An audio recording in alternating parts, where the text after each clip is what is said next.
Saya akan sampaikan. Satu, saya tidak pernah membatalkan nasabnya Ba'alwi.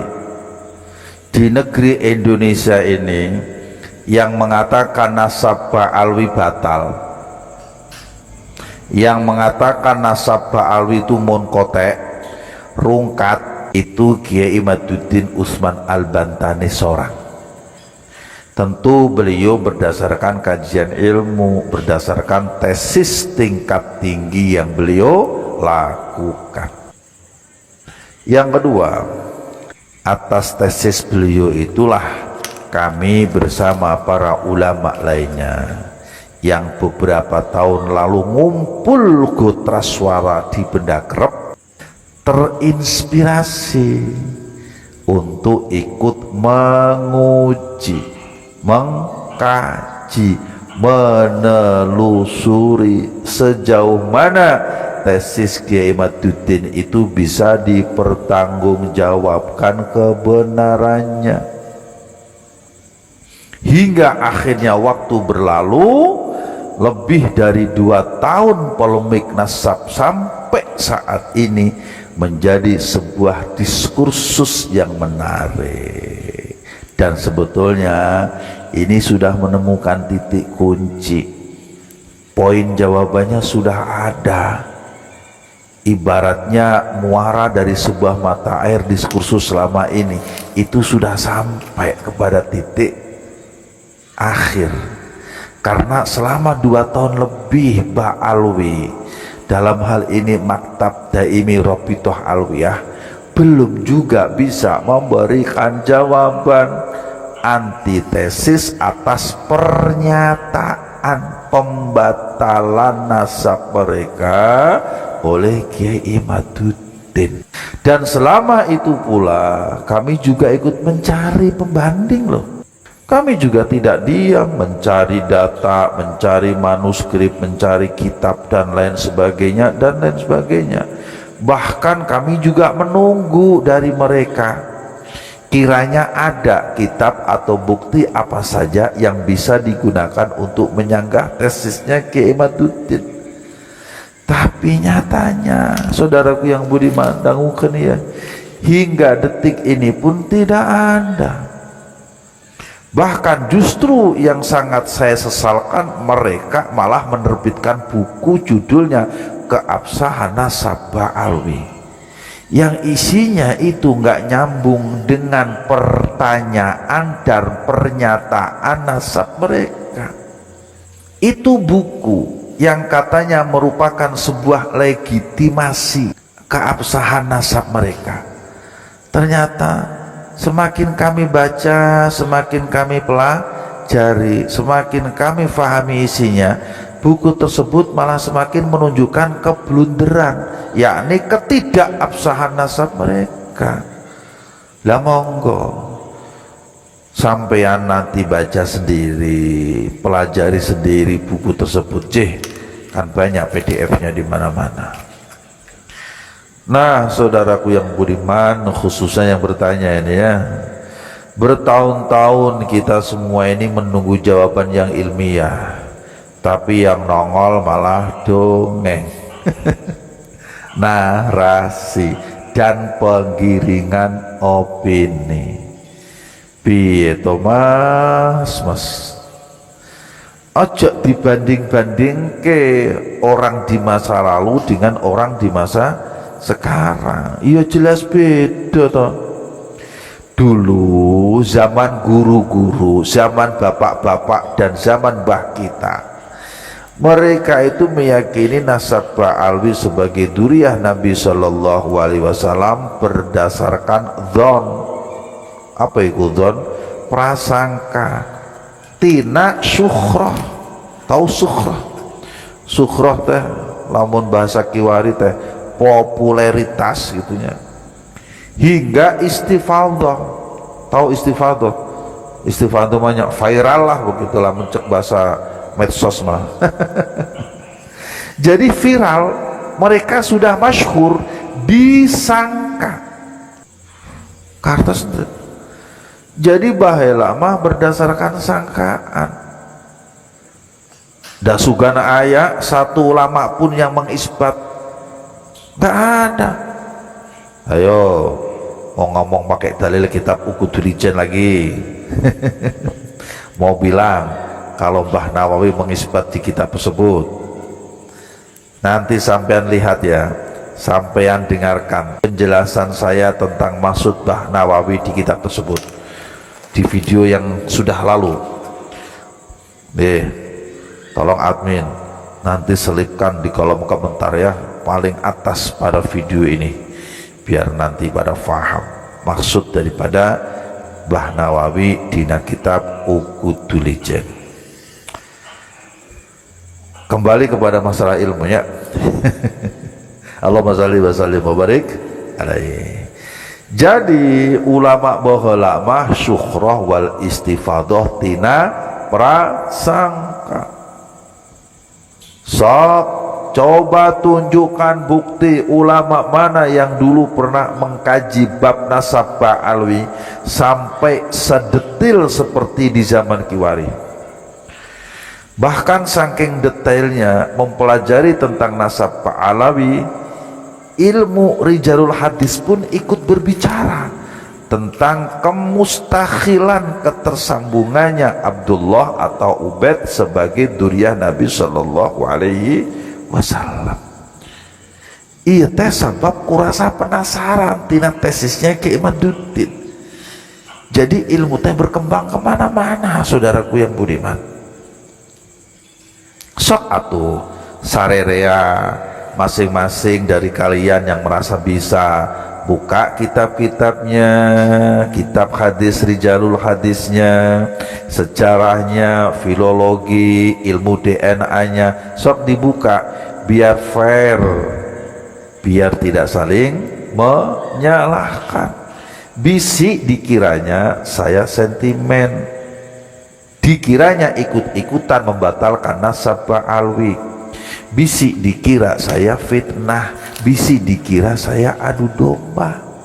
Heran saya mah, orang bicara tentang ilmu 100% tina ilmu, untuk ilmu, oleh ilmu. Plek. Tahu plek ya? Plek itu menceritakan apa adanya, tidak dikurangi, tidak dilebihi. Kok malah di framing fitnah, di framing adu domba, di framing menebar kebencian, memecah belah umat. Atuh kenapa nggak lapor polisi aja, biar tuntas, biar beres urusan mah, lamun gitu cara nama. Leres ente. Padahal dangukeun ya, kita habiskan waktu selama ini itu untuk memastikan benar atau tidaknya tesis Kiai Imaduddin bisa dipertanggungjawabkan apa tidak. Jadi kalau kemudian kami pada kesimpulan bahwa benar adanya kalau nasab Ba'alwi tidak nyambung kepada Kanjeng Nabi Shallallahu Alaihi Wasallam karena tidak adanya bukti ilmiah, tidak adanya bukti pustaka dan lain sebagainya, ya jangan salahkan kami, salahkan saja ulama-ulama yang ada di zaman baheula kalau mau mah. Bisa dipahami tidak ini? Kumaha gitu. Kita mah bukan pengarang, apalagi mengada-ada cerita. Kita mah diajar di pesantren teh supaya bisa ngaji, untuk mengkaji agar tambah ilmu, tambah pinter, tambah cerdas, tambah keimanan kita kepada Allah Subhanahu wa Ta'ala. Tah gitu. Lah terus sekarang mau dibahas dengan menggunakan kacamata ilmu apa lagi? Iya teh cerita tentang nasab. Ari ilmu nasab mah ilmu nyata, ilmu biologis, ilmu genetika cek batur mah ilmu pasti, hiji ditambah hiji 2. Jadi jelas tidak mungkin bisa dijawab dengan khayalan, tidak bisa dijawab dengan imajinasi, tidak mungkin bisa dijawab dengan rekayasa, prasangka, apalagi dijawab dengan mubahalah. liar ya mah. Serta tidak mungkin lagi bicara tentang dzon, tentang sangkaan, syukroh wal istifaudah. Itu namanya dusta, itu fasik hukumnya. Meyakini dengan dzon, meyakini dengan prasangka setelah adanya bayinah bukti sing cetha welo-welo. Tahu cetha welo-welo? Nyata yang berbicara sebaliknya dari apa yang disangka selama ini. Lah itu namanya menyembunyikan kebenaran di balik kepentingan, dalam tanda kutip ya. Ngartes tuh. Saudaraku yang budiman, saya saja yang bukan ulama dibawa rasa penasaran atas tesisnya Kiai Maduddin, sampai sekarang masih terus mengkaji dan meneliti. Apalagi yang merasa dirinya sebagai ulama, harusnya lebih kritis dalam menggali, menguji tesisnya Kiai Maduddin dengan teliti. Tapi kudu pakai ilmu, dan ngaranna ge ulama. Jangan pakai nafsu, apalagi pakai sumpah serapah dan fitnah. Lamun gitu cara namana Joko Sembung makan bawang, tidak nyambung abangku sayang. Bisa dipahami ya. Nah sekarang saudaraku yang budiman, yang banyak menjadi sorotan publik dari ekses diskursus nasab ini adalah merambahnya kepada pemalsuan sejarah NKRI, pemalsuan sejarah NO yang sunyi dari pertanggungjawaban, klarifikasi dari pihak yang secara umum dicurigai adalah golongan klan dari Ba'alwi, juga tentang pemalsuan makam-makam.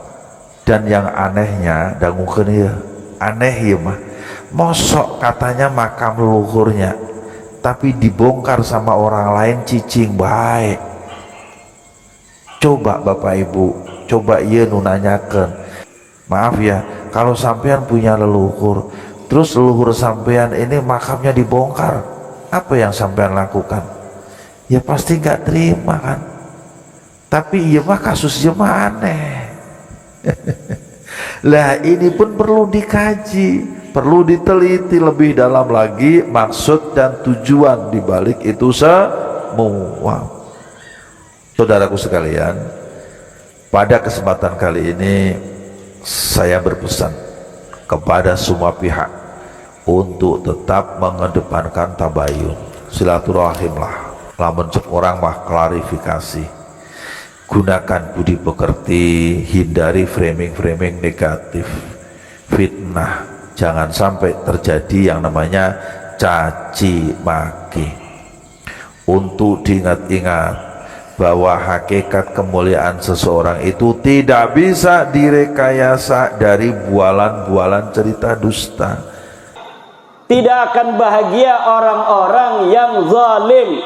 Tidak akan bahagia orang-orang tukang sihir, tukang merubah sejarah. Sihir itu, sahir itu tukang merubah sejarah, menina modok, menina bobokan pikiran orang untuk tidak sesuai dengan yang sebenarnya, merubah-rubah sejarah Indonesia yang merdeka oleh Insinyur Soekarno, oleh Mbah Hasyim Asy'ari, Mbah Wahab Hasbullah, Bisri Sansuri, ulama-ulama Nusantara, pejuang-pejuang Nusantara, sekarang dirubah katanya hari penetapan 17 Agustus 45 oleh Habib. Ini perubahan. Tidak ada dalam sejarah masa lalu. Tidak ada di dalam kemerdekaan kita, di dalam merebut kemerdekaan dari penjajah Jepang, dari penjajah Belanda. Cerita orang-orang Habib-Habib berjuang untuk NKRI teu aya ora ono. Tapi hari ini sejarahnya ditulis seperti itu. Apakah orang-orang Sendang Agung akan membiarkan sejarah leluhurnya di masa lalu dirubah oleh orang-orang zalim, oleh tukang-tukang sihir, menyihir dengan merubah sejarah? Itu lebih kuat daripada melet perempuan. Mana? PW ini ajian peletnya udah dikasih, jangan macam-macam. Melet perempuan itu paling manfaatnya untuk dirinya dan mafsadatnya untuk perempuan yang dipelet itu. Tapi kalau merubah sejarah, memelet sejarah, mensihir sejarah, 7 turunan bahkan sampai kiamat kita akan dijajah oleh yang merubah sejarah kita. Ketika mereka di zaman-zaman membutuhkan tenaga, membutuhkan darah, membutuhkan perjuangan, membutuhkan pasukan, di mana mereka tidak ada yang mengirimkan pasukan. 10 November 1945 yang datang ke Surabaya untuk menyerahkan nyawa adalah orang-orang Madura, orang Surabaya, orang Trenggalek, orang Kebumen, orang Pasuruan dan sekitarnya, orang Gresik, orang Jember. Tidak ada dari orang-orang selain nama-nama Jawa dan nama-nama Islam yang asli dari Jawa yang ikut bertempur. Tapi setelah itu hari ini mereka membuat sejarah bahwa katanya leluhur mereka yang menentukan tanggal 17 Agustus sebagai hari proklamasi. Mereka menulis sejarah bahwa sesungguhnya mereka adalah orang-orang yang di balik layar kemerdekaan Indonesia. Pejuang itu di depan layar, bukan di balik layar. Di balik layar itu kedustaan dan kebohongan. Tidak ada pejuang di balik layar. Pejuang itu harus di depan layar. Seperti Kiai Zainun membuka pondok ini dengan kakaknya Kiai Patah Hasan yang luar biasa, doanya sampai menembus langit tadi, mendoakan kita semua yang hadir. Itu ibu-ibu lagi didoain oleh Kiai Patah Hasan. Semoga ibu-ibu banyak duitnya itu. Ibunya diem aja makan snack. Padahal lagi didoain kaya raya. Didoain semoga anaknya jadi kiai, jadi camat, jadi bupati, jadi gubernur, jadi presiden, jadi ketua PBB sekalian. Kenapa? Karena kemuliaan kita sebagai manusia ditentukan oleh Allah, bukan berdasarkan siapa keturunan kita. Dan ini yang sedang dibodohi, sedang disihir oleh mereka, bahwa kemuliaan itu hanya berdasarkan keturunan. Orang yang berketurunan mulia, merekalah yang akan mulia. Orang yang sudah keturunan budak tetap selamanya akan jadi budak sampai hari kiamat. Nah, iya lain ajaran Islam, iki dudu ajarane Islam. Ini ngomong Jawa Sunda karena ada orang Sunda juga tadi. Assalamualaikum, saya dari Pandeglang katanya. Biarin dia doang tuh yang ngerti bahasa Sunda. Juga ada kiai teman saya dari Petir ini rupanya. Masya Allah. Sehat Kiai. Ini khas merah putihnya ini tuh ada di belakang tuh. Ibu-ibu, bapak-bapak, hadirin ma'asyiral muslimin rahimakumullah, yang tidak akan bahagia lagi, Kiai Zainun, jangan takut-takut. Kiai Zainun ini kalau di lab sampai ke pelosok katanya ini. Tenang aja, Kiai pelosok juga sama dengan Kiai Zainun. Terpercaya Habib eta turunan Nabi. Teu ngomong doang teu. Sama semuanya. Kiai-kiai kita itu orang yang punya ma'rifat billah, punya ma'rifat billah. Cuma mereka punya kebijaksanaan kayak Pak Camat. Pak Camat, Pak Bupati, itu mereka jadi bapak bukan hanya untuk kiai. Pak Camat itu anaknya ada yang jawara, ada yang pendekar, ada yang pemabok, ada yang kiai, ada yang santri. Semuanya anaknya Pak Camat, harus dilindungi semua. Makanya dalam setiap desa kadang-kadang Pak Lurah bikin taman bermain. Kiai mah gak bakal bermain-main, itu hidupnya hanya untuk zikir pada Allah. Tapi kenapa kepala desa itu bikin taman bermain? Untuk orang-orang yang gak bisa zikir, dia bisa tenang kalau ada di taman. Sedangkan manusia itu perlu ketenangan. Kalau kiai nggak keluar rumah dia 2 bulan juga dia biasa-biasa aja. Kenapa? Punya kedekatan dengan Allah yang dia tidak membutuhkan hiburan apapun. Tapi manusia tidak sama. Ada yang kadang-kadang Dengan Al-Quran saja dia udah cukup merasa tenteram. Ada yang tidak perlu baca Al-Quran, dia hanya zikir kepada Allah. Ada juga yang butuh selawat baru dia bisa nangis.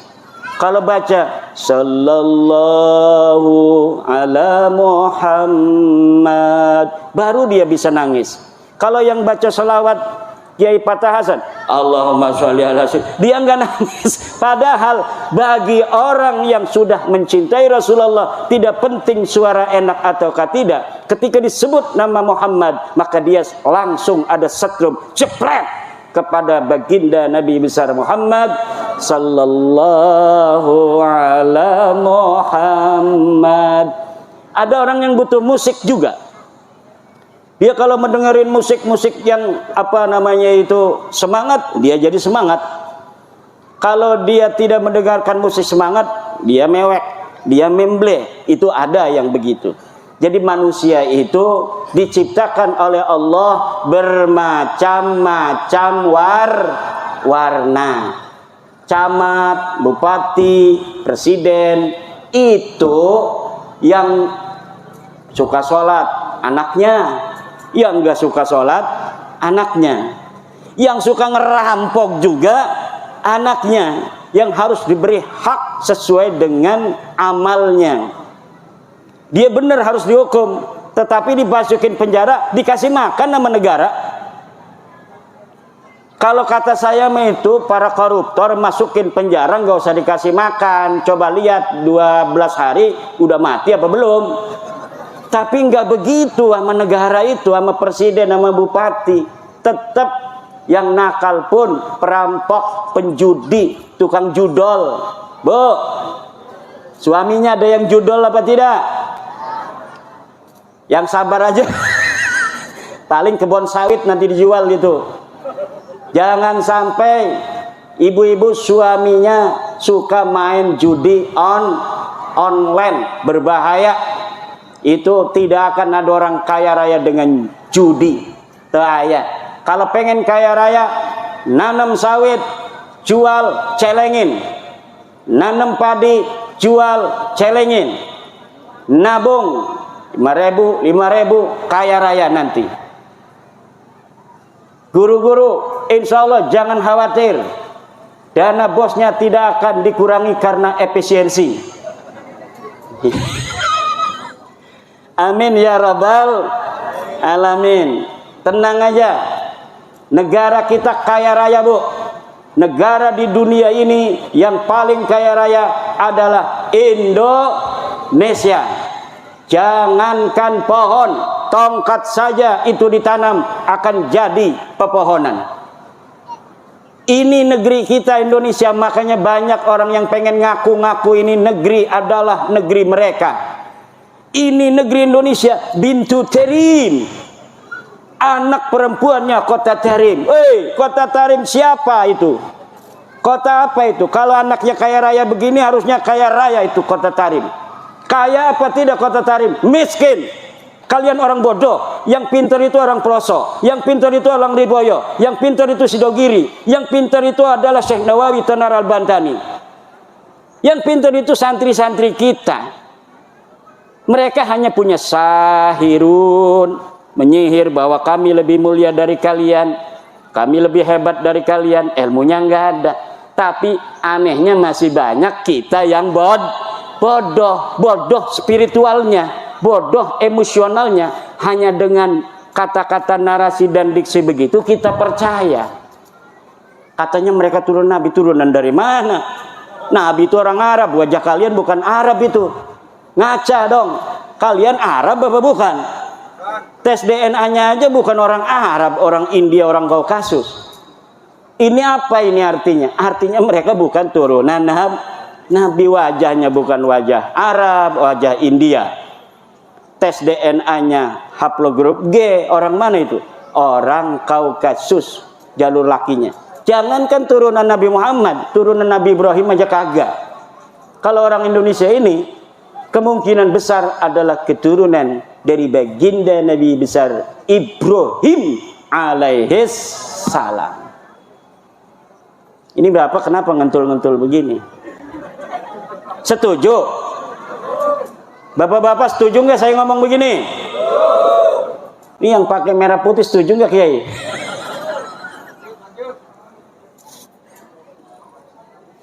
Tapi lanjut-lanjut udah jam 12. Karena apa? Yang paling penting acara khataman begini anak-anak kita yang tampil. Betul, Bu? Anak kita tadi coba. Saya itu ingat anak saya semalam tampil khataman juga. Direkam sama santri saya, dikirimin. Yang satu laki-laki nganceng, dipanggil tuh kabur dari panggung. Yang satunya lagi assalamualaikum doang begini aja, salah. Pas saya lihat ini anak dua ini, ya Allah luar biasa. Padahal namanya sama dengan nama anak saya, Nabila. Nama anak saya Nabila juga. Tapi dia udah punya suami, punya pesantren. Kalau yang satunya adiknya, ini suruh semalam kabur dari panggung. Kakaknya juga, dulu kakaknya yang sekarang sudah kuliah, umur 5 tahun suruh tampil juga begini, maju kabur juga. Masya Allah. Nah makanya tadi anak siapa itu yang mau tampil begitu, itu sudah anugerah minallah, fadlun azimun. Mudah-mudahan saja dia nanti sampai besar menjadi harapan ibunya, harapan bapaknya, kebanggaan gurunya, dan akan bermanfaat untuk agama, bangsa, dan negara.